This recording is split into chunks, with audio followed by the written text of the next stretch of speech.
Exclu des négociations entre Washington et Moscou, hier Volodymyr Zelensky prévenait. Toute décision qui nous est défavorable, toute décision prise sans l'Ukraine, est en même temps une décision contraire à la paix. Elle n'aboutira à rien. Une mise en garde à quelques jours du tête-à-tête entre Donald Trump et Vladimir Poutine. Les deux hommes ne se sont pas vus depuis 2019. Ils se retrouvent vendredi en Alaska pour poser les bases de la fin de la guerre en Ukraine. Parmi les exigences russes, la cession de plusieurs territoires ukrainiens, inacceptable pour Kiev. Tout le monde voit clairement la tactique de Poutine. Il craint les sanctions et fait tout pour y échapper.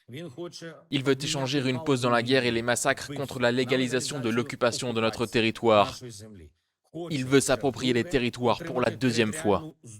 Inquiétude grandissante pour Volodymyr Zelensky qui craint un accord à ses dépens, d'autant que Donald Trump lui-même évoque des échanges de territoires au bénéfice de chacun. On peut tout à fait imaginer que le 15 août, il y ait une proposition d'accord et que à la fois Trump et Poutine tordent le bras à Zelensky pour lui dire écoute, voilà, c'est comme ça, nous avons décidé, c'est le meilleur moyen. Eux aussi écartés de la rencontre, les Européens tentent tant bien que mal de trouver leur place à la table des négociations. L'avenir de l'Ukraine ne peut se décider sans les Ukrainiens qui se battent pour leur liberté et leur sécurité depuis désormais plus de 3 ans. Les Européens seront aussi nécessairement partis à la solution car il en va de leur sécurité. Dans une déclaration commune, plusieurs dirigeants européens saluent les efforts américains, mais appellent à maintenir la pression sur la Russie.